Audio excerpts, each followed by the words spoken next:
बहुत बहुत आपका शुक्रिया, और शुक्रिया इस सम्मान के लिए, और आप सबको बहुत बहुत मुबारकबाद आज के दिन के लिए। मैं जैसे ही अंदर एंटर हुई तो मैंने सबसे पहले ये यूनिफॉर्म देखकर सच में इतना अच्छा लग रहा है, ये जज्बा देखकर, और खूबसूरत तो आप सब वैसे ही हैं, और इस यूनिफॉर्म पहनने के बाद जो एक अलग से नूर आया है आप सबके ऊपर ना, सच में एक जिसे कहते हैं ना अंदर से खुशी, वो रूहानियत खुशी मुझे हो रही है, और जो आप सबके चेहरे पर नूर है और जज्बा देखकर ऐसा लग रहा है कि अभी भी जो समटाइम्स वी फील डिसअपॉइंटेड कि इतना सब कुछ हो गया है, हमारा समाज लोग कहते हैं सोया हुआ है, ये भी सुनने में आता है कि सब खत्म हो गया, हम कुछ समेट नहीं पाए, बचा नहीं पाए, लेकिन एज अ यूथ आप सबको देख के मुझे ऐसा लग रहा है नहीं, उम्मीद है अभी भी। ये जज्बा देखकर कुछ ऐसा नहीं है कि हम नहीं कर सकते, और बहुत कुछ अभी हमारे अंदर जो जज्बा बचा है, इससे आई थिंक हम बहुत लंबी लड़ाई अभी लड़ सकते हैं। और जो लुटेरों ने हमारे अधिकार, हमारी चीज़ें, हमारे संसाधन छीने हैं, अब वक्त आ गया है इसी जज्बे के साथ वो उन सब की घर वापसी करनी है। जैसे कहते हैं ना, साडा हक इत्थे रख, हमारा हक, हमारी चीज़ें वापस कैसे लेकर आना है वो मैं समझ पा रही हूँ आप सबको देखकर। और आप सबका बहुत बहुत शुक्रिया कि आपने मुझे शेरनी कहा, और मुझे ऐसा लगता है कि मैं अकेली शेरनी नहीं हूँ, और ये सब महिलाएं, सबसे पहले तो आप सबका बहुत बहुत शुक्रिया। आज सबसे ज़्यादा अच्छी खुशी इस चीज़ की भी हो रही है मुझे महिलाओं को देखकर, क्योंकि अक्सर प्राचा सर शायद ये बात जानते हैं, और मैं हमेशा इस चीज़ की कंप्लेन करती रहती हूँ कि सर किसी भी कार्यक्रम में जाओ, सब हम आते हैं लेकिन हम अपने घर की महिलाओं को घर छोड़कर आ जाते हैं। तो यहाँ पे एक चीज़ देखकर बहुत अच्छा लग रहा है कि अगर मुझे लग रहा है कि 50-50 की रेशो है, जिस हिसाब से पुरुष हैं उस हिसाब से महिलाएं भी हैं, क्योंकि हम सब ये चीज़ें जानते हैं, और यहाँ इस मंच से बोलने को भी ये चीज़ अच्छी लग रही है कि हमें महिलाओं को जो अधिकार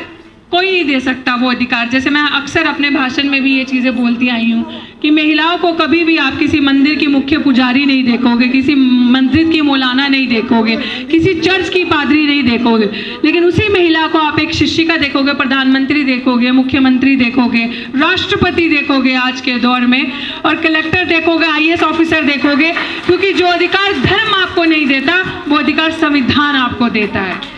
और ये बाबा साहेब भीमराव अंबेडकर की दी हुई नियामत है हमें। सावित्रीबाई फूले, माता सावित्रीबाई फूले, जो उस टाइम पे हमारे लिए लड़ी, क्या क्या साहब, देश की पहली शिक्षिका, जिसको बहुत स्ट्रैटेजी से हमारे इतिहास को मिटाने की कोशिश करी, लेकिन आई थिंक हम लोगों के जज्बे से हम लोग जो फर्स्ट जनरेशन्स आ चुकी हैं और अपने अधिकारों को समझ चुकी हैं, और हम लोग अब बहुत हो गया खिलवाड़ हमारे साथ। आई थिंक आज आपके इस मंच से भी हमें ये संकल्प लेके जाना चाहिए कि जो मार पड़ चुकी है और जो हो चुका है अब बस, क्योंकि मैं आप सबको बस अपने केस से, जो भी मुझे सुनते हैं और जिनको भी मेरे बारे में पता है, मैं यही चीज़ बोलना चाहूँगी कि आज के टाइम पे ना जो पैडागॉजी है ना डिस्क्रिमिनेशन की, यहाँ आ जाओ,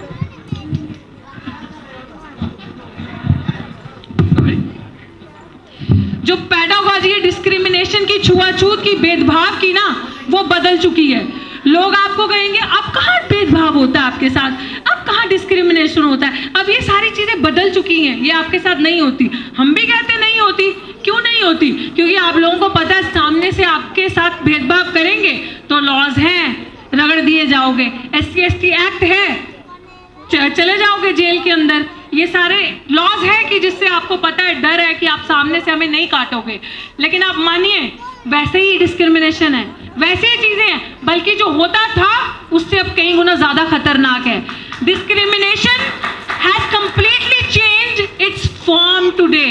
वो आपको दिखेगा नहीं, वो आपके साथ एकेडमिकली जो जाती है, जो कभी नहीं जाती है, जो कास्ट है, वो ट्रू सेंस में इंस्टीट्यूशन में दिल्ली विश्वविद्यालय में आपको नजर आएगी। रोहित वेमुला के साथ जो हुआ, पायल तड़वी के साथ जो हुआ, वो लिव्ड एग्जाम्पल थी कास्ट डिस्क्रिमिनेशन की इंस्टीट्यूशंस में जो होता है। आपके साथ अब भेदभाव आपको छू कर नहीं किया जाएगा, आपके रास्ते कैसे काटने हैं और आपके रास्ते कैसे रोकने हैं कि आप इंस्टीट्यूशंस में ना आ सके, आप अच्छे विश्वविद्यालयों में पढ़ ना सके, आपको कैसे काटना है उसकी जीती जाती एग्जाम्पल मैं आपके सामने हूँ। दिल्ली विश्वविद्यालय को रिसेंटली 100 साल हो गए। ध्यान से सुनिएगा प्लीज मेरी बात, मैं 2 मिनट लूंगी सर अगर आपकी इजाजत है, ध्यान से सुनिएगा। 100 साल हो गए अभी रिसेंटली 2 महीने पहले दिल्ली विश्वविद्यालय को बने हुए, और मैं बाहर की बात नहीं कर रही, हर छोटे छोटे विश्वविद्यालय में ये होता होगा, क्योंकि आपके रास्ते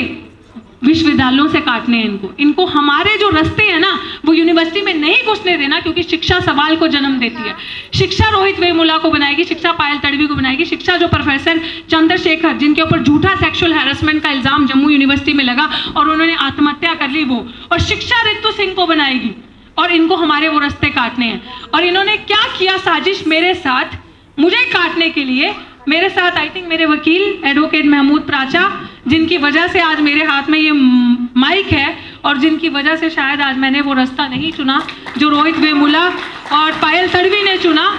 मेरी मानसिक हालत भी बहुत खराब हो चुकी थी, मेंटल कैपेसिटी खत्म हो चुकी थी, जबकि मैं बहुत बोल्ड हूँ,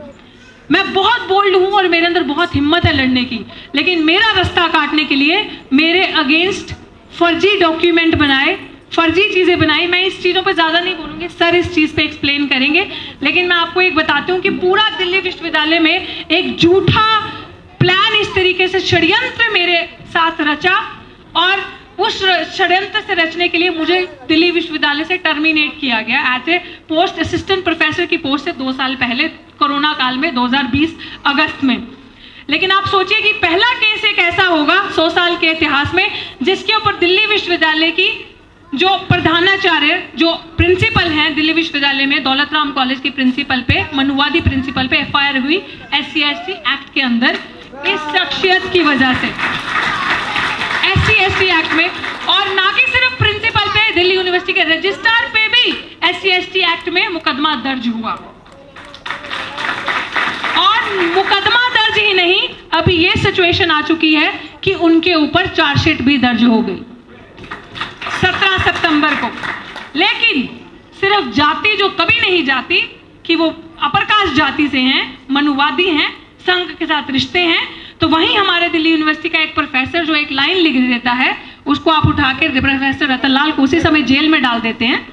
और वहीं आप निर्देश सिंह अगर यहाँ पे है तो मुझे नहीं पता, अगर वो प्रश्न करती हैं, सही सवाल करती हैं, सवाल उठाती हैं, तो आप उन पे FIR कर देते हो। समाज की बच्चियों पे बहुत आसान है, दलित आदिवासियों के बच्चियों के कैरेक्टर पे खेलना और उनको इस तरीके से निछावर करना उनकी इज्जत को। बट ये एक ऐसी मिसाल केस बना है कि मैं आप सबसे,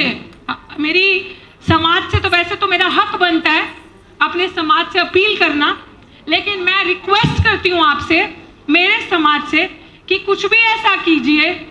28 तारीख को एक हम प्रोटेस्ट करने जा रहे हैं दिल्ली विश्वविद्यालय में, जो मैंने प्रोटेस्ट कॉल नहीं किया, समाज के कुछ इस तरीके से जो चिंतक है, समाज के सामाजिक जो लोग हैं बड़े, उन्होंने कहा है कि हम दिल्ली विश्वविद्यालय के बाहर प्रोटेस्ट करेंगे 28 तारीख को सुबह, और हम मांग करेंगे, इमीडिएट मांग, suspend that professor doctor Savita Roy principal जो हैं, सस्पेंड किया जाए, इमीडिएट टर्मिनेट किया जाए उन्हें, और अरेस्ट किया जाए, और अरेस्ट किया जाए, सस्पेंड किया जाए दिल्ली यूनिवर्सिटी के रजिस्ट्रार को, क्योंकि दोनों इस साजिश में शामिल थे। और मैं आप सबसे ये रिक्वेस्ट करती हूँ कि प्लीज़ इस लड़ाई को मेरा साथ दें, क्योंकि जब जीते जी समाज की एक बच्ची आपसे कह रही है कि मैं जातिगत भेदभाव का शिकार हूँ, मैंने हिम्मत नहीं हारी। मैं समाज को, शायद उनकी क्या परिस्थितियाँ रही होंगी रोहित वेमुला और पायल तड़वी की, कि उनकी मेंटल कैपेसिटी खत्म होगी और उन्होंने सुसाइड का रास्ता चुना, लेकिन मैं उस रास्ते पे नहीं जाऊंगी। मैं चाहती हूँ कि समाज के किसी भी इंसान के साथ, किसी भी बच्ची बहन के साथ अगर कुछ ऐसा हो तो वो सबसे पहली कॉल डॉक्टर रितु को लगाए, और चाहे वो दिन हो, चाहे वो रात हो, चाहे वो कोई भी वक्त हो, उजाला हो, अंधेरा हो, सबसे पहले आप इस जीती जागती लड़की की मिसाल ले लें, आप खड़ा पाएंगे मुझे आपके साथ। चाहे वो लीगल हेल्प चाहिए होगी, आपको किसी भी चीज़ की मदद चाहिए होगी, मैं आप सबके साथ खड़ी रहूंगी, क्योंकि अब हम अपने प्राणों की आहुति नहीं देंगे, अपने बल से और अपनी हिम्मत से इनको जेल का रास्ता दिखाएंगे और इनको सलाखों के पीछे पहुंचाएंगे। यही मेरी आप सबके साथ एक विनती है, एक रिक्वेस्ट है, और मैं इन्हीं शब्दों से